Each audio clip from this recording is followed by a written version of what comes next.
Welcome to New England Lacrosse Journal's Chasing the Goal podcast, your destination for all things lacrosse. I'm your host, Kyle Devitt, and in a land not all that far away, but far enough that he's not here, Mr. Jack Piatelli. Jack, how we doing? Doing well. Looking forward to the weekend. We're going to have a lot of great lacrosse NCAA tournament. St. A's local team is going to be playing in the quarterfinals. So, yeah, it should be a lot of fun. A lot of games to look forward to.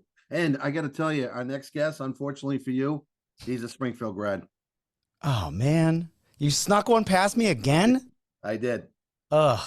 I was just having this conversation with someone earlier today that every coach in Massachusetts, every high school coach in Massachusetts either played together on a UMass team in the 80s or the 70s, and he goes, yeah, or they went to Springfield. And I just went, I hate you. That's you got me. But let's bring him in. He's the head coach of North Andover, Steve Zella. Coach, how you doing? I'm doing great. Awesome. We shared a little anecdote before where you and I met, and I did not remember, and I feel bad. I'm sorry about that. I meet a ton of people, especially at games, it's, you know, I love talking lacrosse with everybody. I'm so bad with names too. I don't have the face thing. I remember faces and names, but two at the same time, pretty tough. Yeah, I think I might have been wearing a winter hat, so you probably don't recognize me. Let's say it's that. Coach, let's talk a little bit about your season so far. You guys are in you're in the Merrimack League in the Merrimack Valley Conference. Division II. We're Division II. We moved down to Division II this year.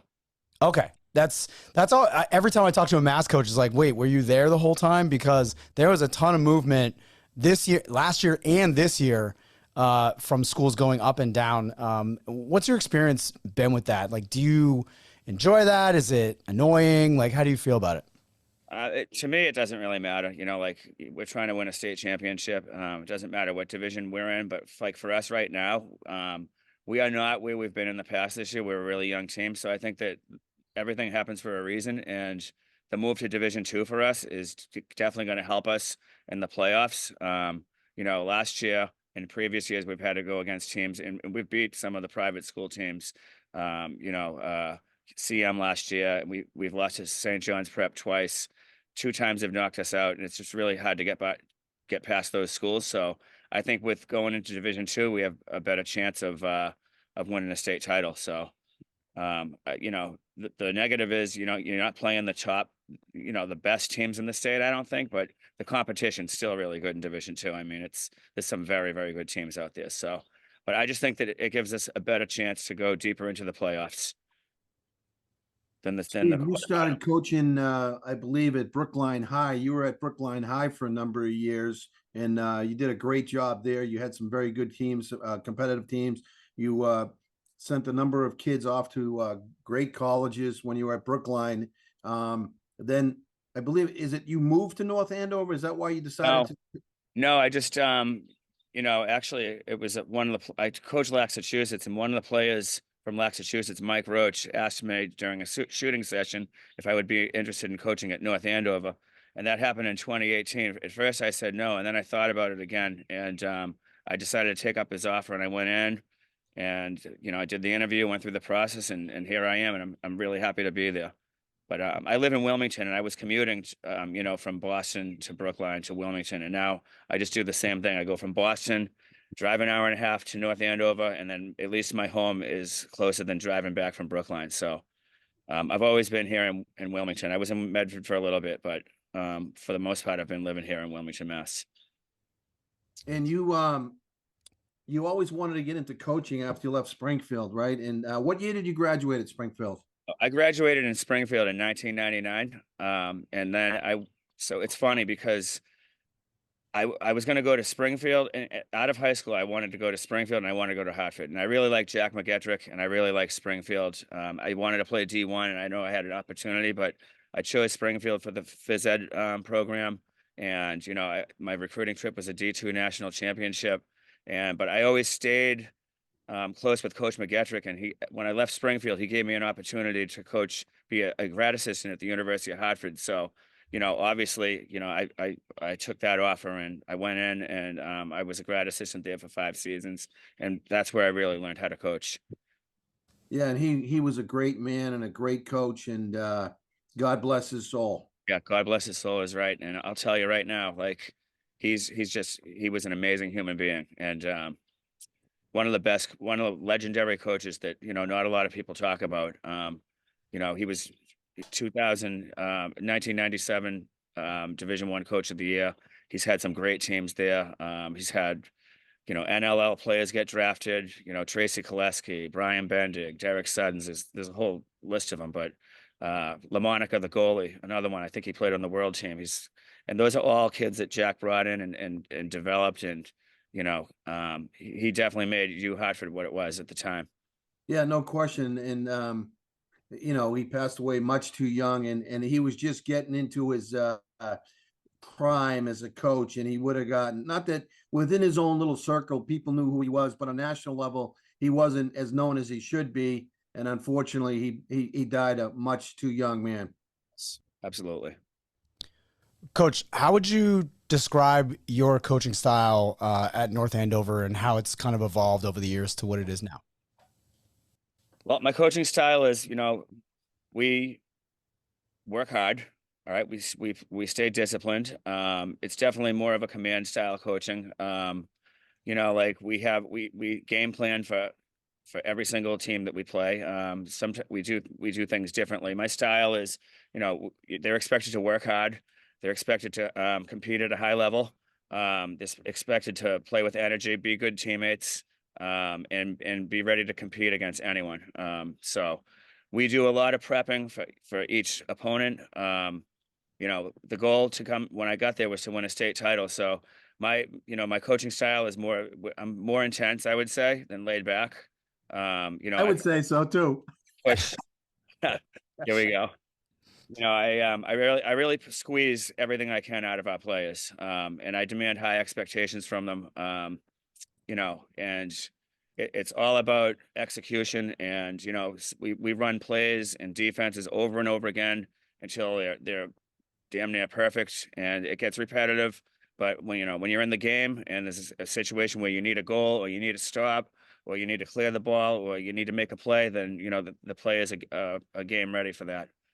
Yeah, So so you've become a very good preparation guy. You're a very detailed guy. You're an intense guy, but you're a good guy and you're a passionate guy. You love the game, and I know just from knowing you over the years that your teams are always ready to play. yeah, well, we practice hard and we compete against each other at practice, and that carries over into the games. One thing I'd like to mention too is you went to Weymouth High. You grew up in Weymouth, and you played for another legend, Tony Manzelli, who was another intense guy. He used to have a cigarette on the sideline, smoking the cigarette with the lacrosse stick in his hand. I mean, he was a wonderful guy, and he really was a great ambassador for the game in the late '70s, '80s, and obviously another great coach that died. And such a young man. But tell us a little bit about what it was like playing for Tony Manzelli and what you learned from him. What are some of the takeaways you learned and use today as a coach? That you have to grind for everything, and our practices were 3 hours long. Like we would have to put our cleats on our shoulders, run 2 miles to Julia Road Field. He would run us for 3 hours. But more or less, what it was all about with Coach Manzelli was life lessons, and like just doing everything full speed. Learning how to act on and off the field. He really. I don't think kids would last to practice these days on his lacrosse field. I mean, times have changed a lot, and I mean, 3 hour practice, 3 to 6 o'clock. Wouldn't get home till 7. Grind for everything. Everything that I'm made up of now is from him, and everything's built off of hard work, blue collar, brown paper bag lunch, you know, put your hard hat on and work, and everything basically everything about me that I've become is I credit him for everything, because I wouldn't be here if it wasn't for him. He really took me and my younger brother Jeff under his wing. We had our father pass away when we were 15 and 13, so Coach Manzelli was really like my father, and that's why I coach today.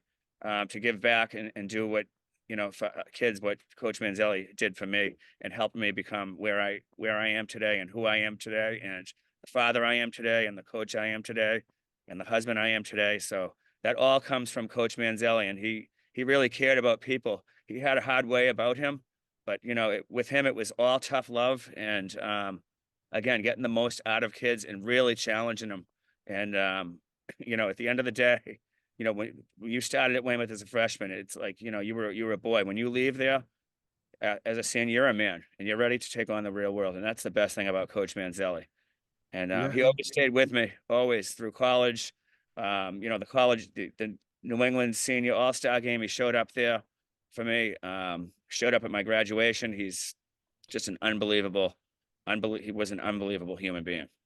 As tough as he was on the field, your point is great because I got to know Tony.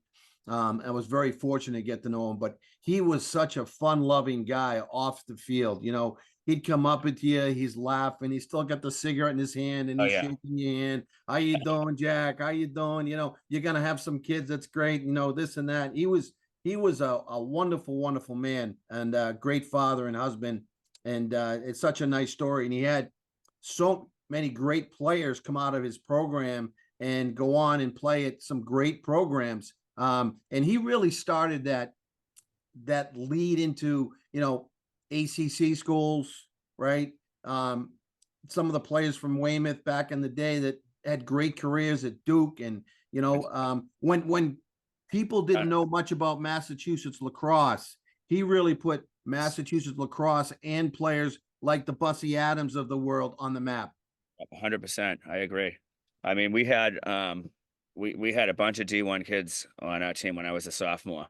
We had kids going everywhere, and it was because of Coach Manzelli and the relationships that he built at, like, the Peak 200 camps that were at Springfield. All the coaches would go there. I know Coach used to talk.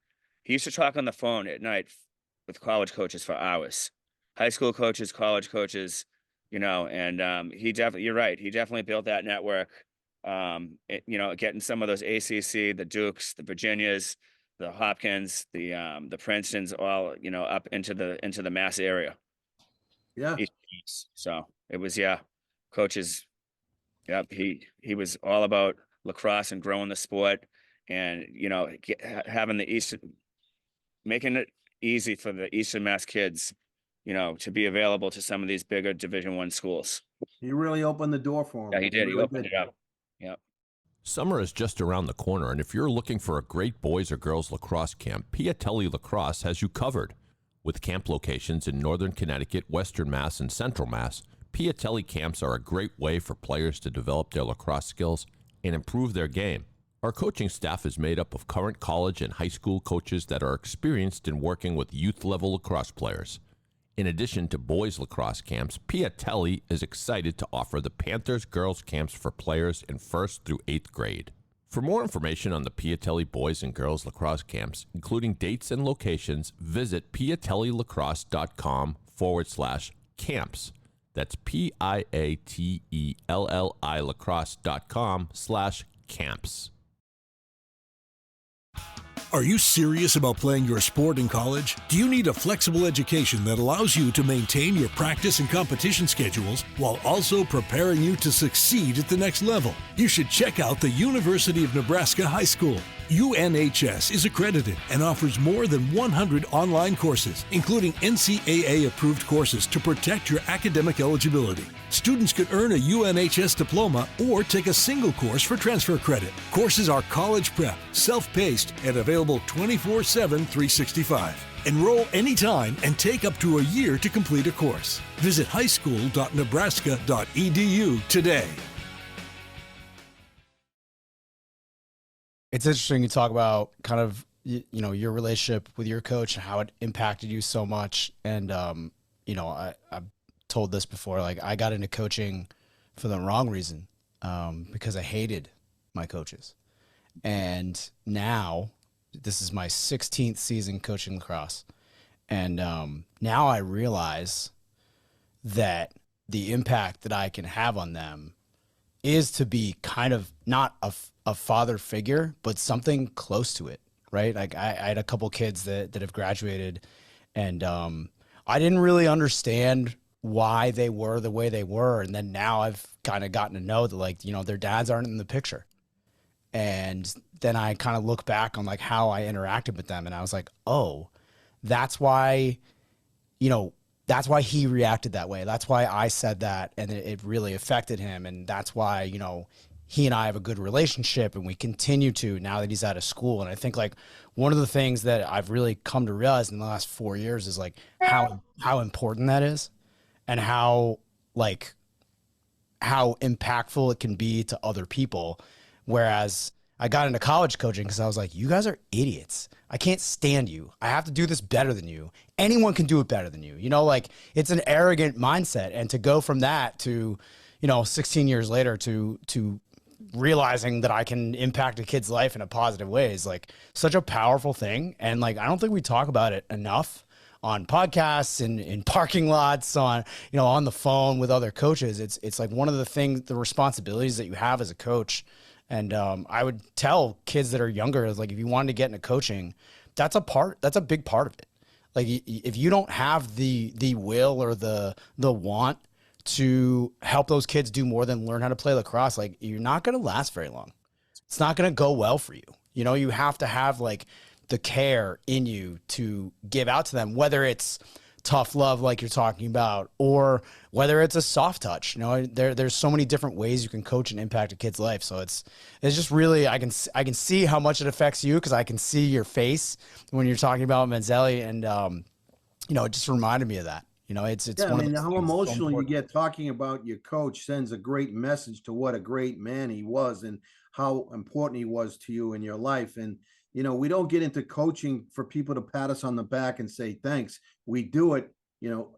Reason I got into coaching because I wanted to give back. The game's been great to me. I've been very blessed. And, you know, same with you, Steve. I mean, I remember watching you play at Springfield and Weymouth, and you're one of the most competitive individuals I've ever seen on the field. You know, you might have not been the best player every time, not that, you know, but you never stopped and you competed like 110%. I mean, if everybody played the way you did, and I know you coach the way you play, you go 110 miles an hour, you're a very competitive guy, but you're one of the better guys in the game too. Thanks, Jack. I appreciate that. Yeah, you know, everything, and I tell the guys, you know, I've told them before, if you guys just want it about 85% as bad as I want it, we're going to be in good shape. Right. You're on my level, and, you know, and it's, you know, I can't expect every kid to want it as bad as I do, because, you know, lacrosse isn't a number one for every kid. So, but my expectations are very high, Jack. They really are. And you bring up a very good point. You know, you really do. Is like, we all love the game, right? And you can't go into youth lacrosse, high school lacrosse, expecting everybody to like the game as much as you, and you can't expect everybody to be as good as you, right? It's impossible. But some coaches do go in thinking, oh, you know, you should love it as much as I do, and you should be as good as I was if he was good, or whatever, or you should be as good as, you know, Paul Rabel or whoever it might be. But you can't have those expectations at all. You got to go in with an open mind every single time, because everybody's different and you never know what's in their backpack. Right, Kyle? Yeah, you never do. I mean, I've seen kids change so much in 1 year. I mean, you know, you can go from a kid who's a freshman and he is 100 pounds soaking wet and he's 5'2". And then the next year he comes back and I'm just like, I see your face, but why is your face on this body? How did that happen? You know, it's one of the craziest things about coaching this level. And then you have kids that look the same all the way to their senior year, but they are always better. And even if a lot of times, like, I think coaches put a lot of pressure on kids to be as good as like they think they can be. And with a lot of kids, that's not really what they want. They play because they like being on the team with their friends. And I remember I had this conversation with somebody who was talking about players trying to get committed to ACC schools. And I was like, well, why would he go there? He's not going to play. And I couldn't understand it. Like, he's like, no, he just wants to go to North Carolina. And I was like, but he's not like, he's not gonna. There's like 6 guys in front of him. Why would he do that? And the guy just looked at me like I was an idiot, and I kind of was like, "Don't you want to play, dude? Like, don't you always want to play?" Like, I'm recovering from a torn ACL. I go to practice every day, and I'm like, I just want to run in a line drill. Like, this so dumb to like think about when you go back into it, and you're just like, oh man, what I wouldn't kill to jump into this line drill, or get in this box drill. I'm laughing because like I got about 6 or 7 names that just popped up in my head of kids that I've coached over the past 25 years that, like, they say the same thing. Well, I'm going to UMass, or I'm going to Syracuse, and they're lacrosse players. I'm like, oh, so you're going to play lacrosse? And they're like, no. And I'm like, well, what do you mean you're not going to play lacrosse? Yeah. It's like, well, how come you're not going to play lacrosse? Like, why are you going there then? And you're not even going to try? That's the other thing. It's like, you're not even going to try? I've had kids. I've had kids do it at Tufts. I've had kids do it at Brown. I've had kids do it everywhere. A lot of Division I schools, and they tell you they're going there, and you get all excited, and they're like, "Oh, but I'm not going to play lacrosse." Like, yeah. I mean, I talk about my kids. I say, hey, it's almost like a shot, because like you've put so much work into them. Over 4 years they played for you, and they've done great things for you, and you trust and confide in them as people and as players. And then it's like, kind of, you get that like, oh, all right, I'm going to go here, and you get all excited, like, but I'm not going to play. I mean, the only thing that's worse is when you work to get them into the place that they wanted to go, and then they don't play, and you're like, oh, well, now you've ruined it for everyone else that wants to go there. Like, oh, now I have, like you can't kill that. But like, the other thing that college coaches understand that I didn't realize they understood until I actually talked to one that this happened with was, you can account for so many things with a kid. He's fast, he's strong, good family life, good this. And then their girlfriend breaks up with him for the first time. And it's like, totally changes not just their outlook, but their personality, maybe for a short amount of time, maybe for longer. It just depends on who they are. And that sort of intangible changes a lot of stuff. So, it's interesting you talk about being super high, physically demanding, and also kind of mentally demanding on your players. And I think those are 2 different things. And I don't think I realized that until lately when I was talking to my players the other night at a team dinner, and I was like, well, why do you guys, they were talking about the other coach and how he's the opposite of me. He's very balanced. He's very, soft touch, but like very steady, right? Where I'm just like, let's go. Like I'm doing the pump up speeches. And the kid just goes, well, neither one of you guys are like physically demanding on us. And I'm like, what'd you say to me? Like it was kind of like an insult. But he goes, no. You are the most mentally demanding coach I've ever played for in any sport. But physically, you don't punish us. You don't push us past where we're supposed to go. And we all love that. But the other side of that is you expect us to do this and do it this way and also be creative in the way that you do it. And I was like, well, yeah, that's what you're supposed to do. And they're like, I don't think you understand. That's strange. And I'm always like, I love talking to coaches about that because I never thought about it that way. Jack, have you ever thought about like the things that you say and how you say them and how the kids kind of react to them? Absolutely. It's like, I feel like it changes every time with every approach that you take. We just had a coach on who has like, I'm always learning new drills. I'm always doing new stuff. And I'm like, yeah, me too. Like, I get that. But how do you change how you teach it? How do you change these kids? Like Steve, you were talking about, kids wouldn't last in those older practices. Not a chance. I tell them that. Right. So you have to, the part of that is knowing that you have to change to get that to work in your way. So that's the thing I'm always fascinated with. It's just like it's just like sprints. When we did sports back in the day, football, hockey, lacrosse, you ran sprints. You ran sprints.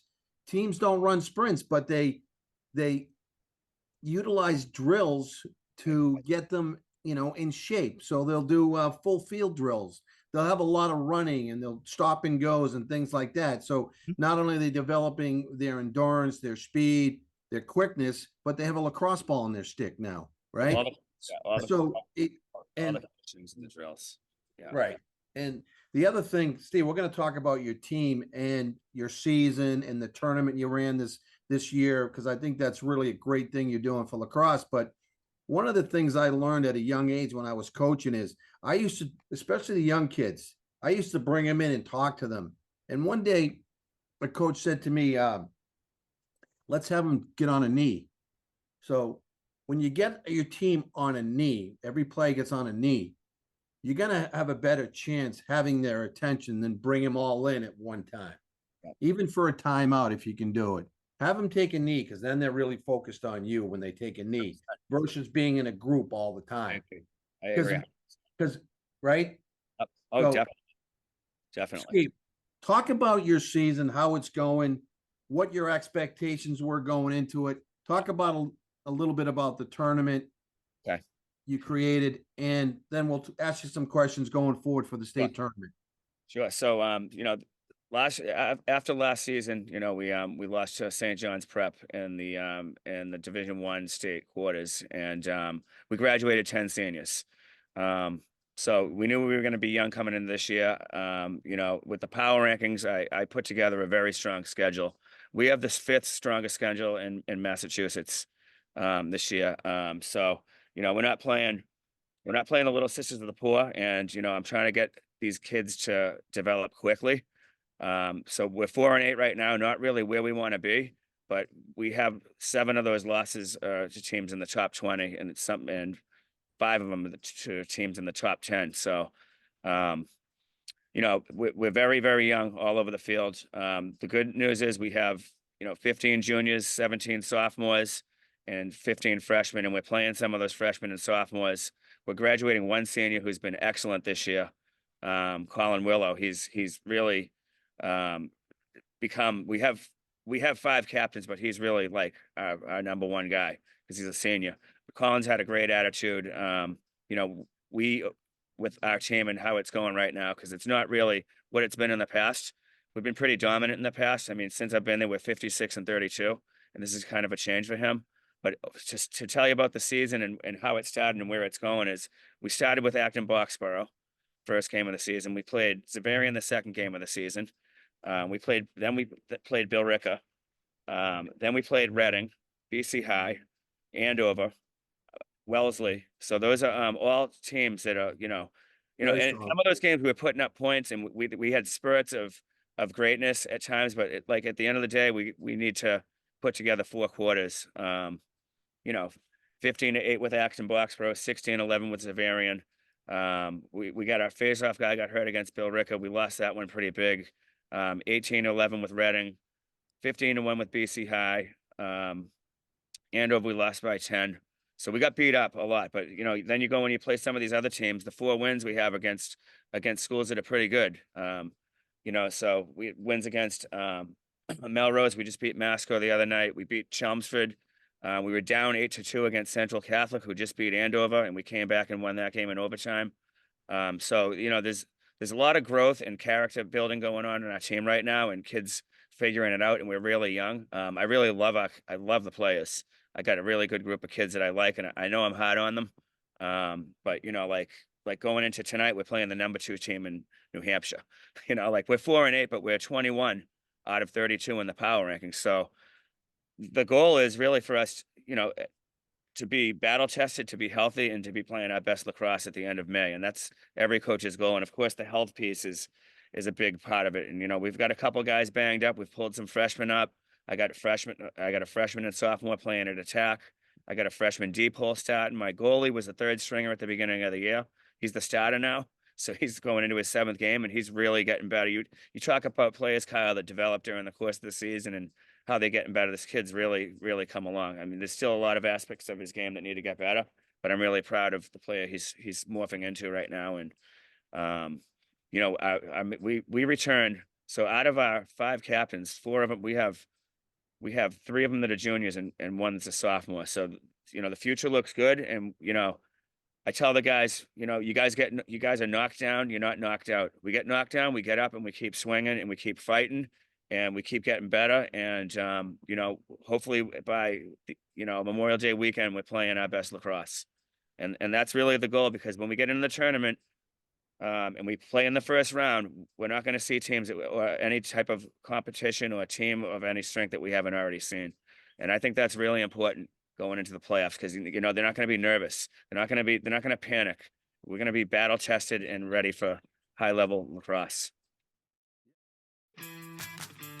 Hi, I'm Rachel Hedden, head girls lacrosse coach at the Frederick Gunn School, an independent high school in Connecticut. We play in one of the most competitive prep school leagues and place athletes at top college programs. To learn more, visit gogun.org. That's GOGUNN.org. Things different for you coaching a team that's 4-8? Are there different challenges keeping them motivated, keeping their spirits high, versus you've had so much success and, you know, have you had a different approach? Yeah, I mean, of course, the expectations are high, but the approach is different. You know, like I have a lot of one-on-one conversations with kids. Instead of just, you know, yelling at them, I'll pull them aside. I'll talk to them after practice, in the locker room, on the bus. I won't say it right on the spot, but like I'll let them know, like if they did something stupid at practice or made a bad play, I'll like an hour later, you know, they think that I didn't see it. I'll be like, hey, Yeah. listen, you know, that feed that you had on the, you know, you should, you know, that's not a good look. I mean, you know, I know you're one of the top players in the league, but you can't be making that pass. We need to value the ball. We need to possess it. We want high percentage shots. Don't think I didn't see that. And, you know, I'll pump and I'll smile, and I'll do it in a friendly way. You know, sometimes I'm not so friendly, but you know what I'm saying, Jack? It's like, it's those little conversations. And instead of stopping, which I do a lot, and yell at the kid in front of the whole team, I do that a lot. I mean, but what coach doesn't? You know, when you're competitive, you're competitive. When you want to win, you want to win. And I played with you, Jack.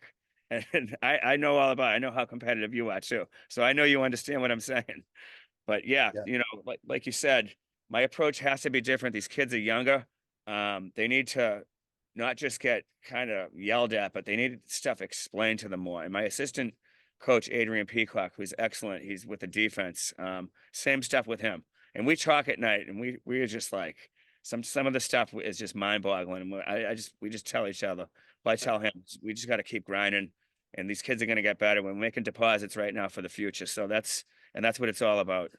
So, and I told the kids this year, like, I don't want to rebuild. I don't want to call this a rebuilding year. I want to reload. And, you know, I think that I told them yesterday at the end of practice, I said, guys, we play games to win. I'm like, we're expected to beat Bedford tonight. I don't care if they're number 2. You guys are going to go out there and you're going to compete, and you're going to play your hearts out for 4 quarters. You're going to play with passion, and you're going to play with heart. You're going to play with guts and desire, and you're not going to give up. And those are life lessons that Coach Manzelli taught me that come out in my coaching. And so, yeah, your question was that's life lessons in life and work. And you know, you might not be winning the you know, the battle, but you want to win the war, right? You know, you got to keep plugging, because eventually, if you keep plugging and you stay positive, you're going to see results, and those results will end up in victories. Definitely. Yep.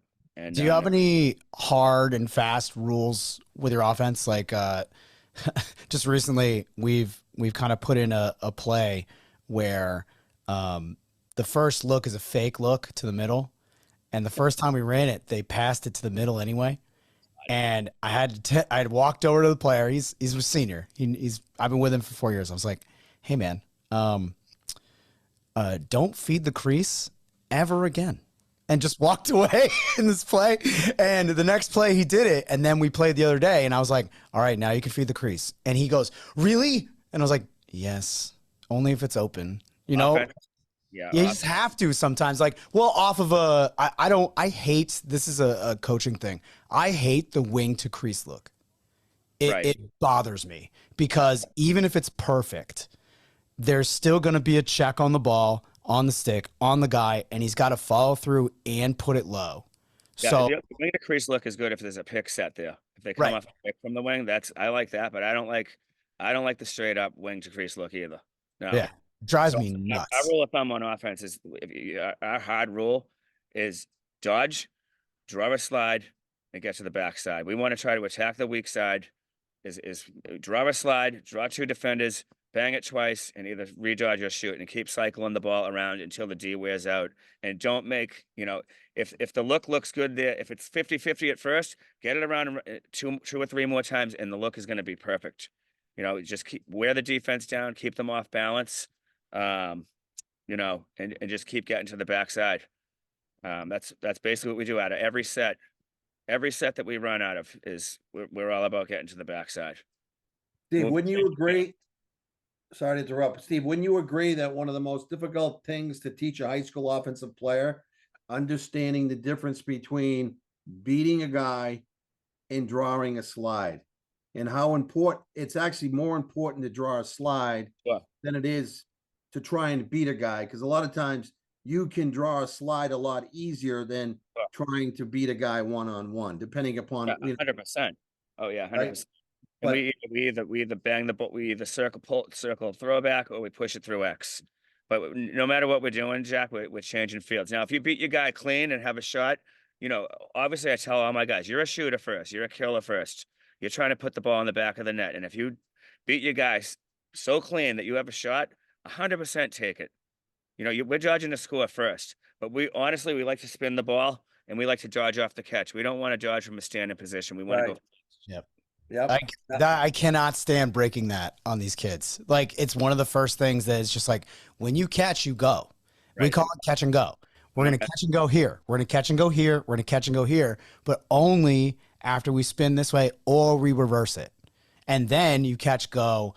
And we have a lot of like fake looks where it's rollbacks and stuff. So it's all straight up like, it looks like it's an ISO. It's not, I hate saying this because people might listen to this that I've coached against, but like, it's never an ISO. Yeah. Never. Yeah, nothing is ever an ISO. And I think like the level that you coach at like changes when you realize that there's still a lot of people that run that. And, they run that 2-2-2 look and they clear through, and it's just a downhill dodge for the best player. And it's like, I don't know how that stays relevant in lacrosse still. Yeah. Yeah, we run out of a different. We're doing the same thing out of multiple sets. We run out of a 2-2-2. We run out of a 1-3-2. We run out of a 2-3-1. We run out of a 2-2-2 pairs look. We have like a bunch of different offenses. We have a few set plays. We have some quick hitters in there when we need a goal. Some good end line plays. We like the big small matchup. From behind, we really like that look a lot on end lines. And we got a couple trick plays too that we run on man up, and so again, we're just trying to move the ball fast, find man up, find the 2-on-1, even on 6-on-6, right? Draw a slide, find the 2-on-1 on the backside. It's there, but sometimes you got to be patient and just let the offense come to you. And not try to force anything. Don't take bad shots. Don't force it inside. Don't, make sure we back up all our shots. That's another big thing, right? You take a shot, there's got to be back up there. It's nothing more frustrating than when you got a good possession, you get a good look on and then we take a shot and you don't back it up. Yeah, I think end line looks are back. Yeah, that's my like experience the last like 2 years specifically is like a lot of teams are running stuff off the end line. Oh, we got a couple of nice quick hitters from the end line that we run. I mean, you can do so many great things with that. You can send cutters, you can do double picks, you can banana cut, you can. The only thing that we run into trouble with, and I've kind of made a change on this. Like I've adjusted it on the end line when we're dodging to look for a quick shot. We make sure that we have somebody up top fading with the ball carrier, because if it's not there, just get it back up top and run there. Because a lot of kids think like, oh, it's an end line play. Coach needs me to feed this in here. And this kid needs to catch it and shoot it, and it needs to be a goal. Well, it doesn't need to be that all the time, unless, depends on the situation, right? Everything's situational. Yeah. 5-6 seconds on the clock. Okay. Feed it in there. You're down by 1 or you're up by 1 and there's 2.5 minutes left in the quarter. We don't really need it. Possess the ball more and wait for the sure thing. That's why I love 2-3-1. There's always someone open. There's always how do you approach a zone on your offense? How do you attack a zone? We like the 1-4-1. We like the 1-4-1. We pop the guy. We drag and pop up top and from behind. We look for some seal shots on the wing. We run 5-man overloads on one side.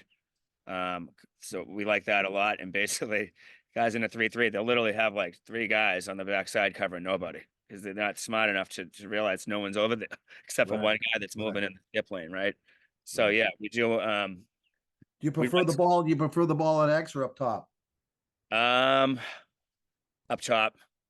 I like it up top, but most teams do it from up top. They carry from up top and pop and they wheel, right? And then they cut the backside wing to the crease. But I've learned this. So teams have zoned us, and so I feel like the pop at X, if you can get that going good, that can be more effective at times because teams are less teams are doing that. All right, and we also go from we run a motion out of from a 1-3-2 to a 2-3-1 to a 1-4-1, and we just keep getting into those seams. We rotate the middies in a triangle in the crease, and every time the ball moves from X to the wing or the wing to X, they rotate. I like it. So, We yeah, got destroyed by that in our last game. That team did that to us, and we got absolutely annihilated because we were too busy trying to figure out off ball where our guy was. And it's great because it generates the off ball movement when you change sets. It's like a natural progression, right? Like it's and it's probably easier for the kids to digest too because they're like, oh, we're just going into this when they don't realize that like if you're moving up and away from the ball, your defender's like, wait, where's my guy going? Wait, what do I do? Wait, how do I get over there? It's interesting. I love talking to coaches that will actually talk about this because so many coaches are like gatekeeping some of this stuff. And it's like, you don't have to do that. Listen, we all know. Anybody can get anything on anybody. It's all on YouTube. At the end of the day, you can know what we're doing, but the defenses still have to stop it. Right. So, I mean, you have to execute, right? Exactly. The only thing I don't like about attacking your zone from the top is a lot of times you might have the guy at X coming from one side or the other, depending upon where the zone approach is, right? Yeah. And you take the risk of not having backup. Right. Exactly. Yeah. You know what? You're 100% right. But like when we get shots, Jack, they're expected to go in. Yeah, exactly. That's what I tell Exactly. Coach, we didn't have backup. It's not like if Kyle was shooting, we'd start from X, right? We'd start from X. We'd start at the top with you. I can't wait till I'm better. I cannot wait till this heals up. They got to go in. Steve. Oh man. Let's so you're playing Bedford. How did that game come about? Because that's New Hampshire teams, in my experience, don't play a ton of out of state, and it's very few of them that do. So how'd you get that game? I have a relationship there with the head coach Drew Bordeaux. So when I first came to North Andover, all right, he was doing his student teaching, and he was working in the school, and he had been an All-American at St. A's, really great guy. He was trying out for the Boston Cannons, and he kind of fell in my lap. And when I got the job, the kids told me about him. And so, obviously I met with him, I hired him, and he ran the defense. And Drew's a great guy, really hard worker, passionate about the game, good teacher, good coach, good instructor. He was younger, so the kids really took to him as well defensively. And he got the head coaching job at Bedford 2 years ago. And this year he reached out to me, said, "Hey, you want to play?" I was like, "Sure, 100%." So I know Drew will be prepared for us. He knows I'm going to be prepared for him. So it should be great. It's going to be great to see him tonight. I'm really excited about it. He's doing a really good job there. They're number 2 team ranked in New Hampshire. I've watched a few of their games already, getting ready for tonight. And, they're really good. We're going to have our hands full, and we're going to have to play a perfect game. And, Drew's a very good coach. So he's going to have his guys ramped up. He's an energy guy. There should be it should be high energy tonight between he and I, both on the sidelines there. So I'm really looking forward to it. Yeah, they took BG to overtime earlier this season. And I think everyone went, whoa. They should have won that. They should have won. Yeah, it's interesting. I remember seeing it go there. I got like an alert, and I was like, ooh, how do I find this? But it's great. Like anytime, New Hampshire has a much smaller scale of this than Massachusetts does, where it's like a private Catholic, right? Like there's only a couple in New Hampshire, right? And BG's, the king. And whenever you see a team that's a public school or even not a public school, like do well against them, you kind of have to stand up, take notice, and just be like, Yeah, no one's invulnerable. No one's unbeatable anywhere in the country. So I think it's awesome you're playing Bedford. I love seeing games like that. I love that they're a much improved team and they're ready to challenge for a championship in New Hampshire. So it's a great game to build for your guys. You know, you're talking about, you have a young team, you're building it up, you're playing these teams that are very disciplined and good from other places. That's, you know, you're only going to learn from that if you do it the right way. And it sounds like that's really what's happening this season. Yes, sir. 100%. Again, like we're trying to win this game tonight. And, you know, I know all the odds are stacked against us, but you know what? That's when greatness comes out in great players. You know, when you're in there and you're just going to go out there and play with passion, with everything to gain tonight. Nothing to lose. And, you know, tonight's a night we need to go out and make a name for ourselves. And that's the message to our guys that I'm going to send tonight before we take the field. Good stuff, Steve. Well, good luck tonight. Thanks so much for jumping on with us. We really appreciate it. Were you a Chief Dog? Yes, sir. Yes. Chief Dog. Yeah, because you were around that time after they changed it to the Pride. So that's right. Chief Dog. Nothing like a Chief Dog. Baby. Nothing like a Dog Chief for Dog. life, baby. Yeah. Hey, a pleasure catching up with you. Good luck with the family, your kids, and I know your kids are going to Dexter next year. We talked earlier, so that's great. And best of luck. Awesome. Thanks a lot, Jack. I appreciate you having me on here. Kyle, it's been great talking to you as well. Thanks, guys. Yeah. Appreciate it. Well, absolutely. We'll talk again soon. And I want to thank you again for listening to New England Lacrosse Journal's Chasing the Goal podcast. For Jack Piatelli, I'm Kyle Devitt. We'll see you next time.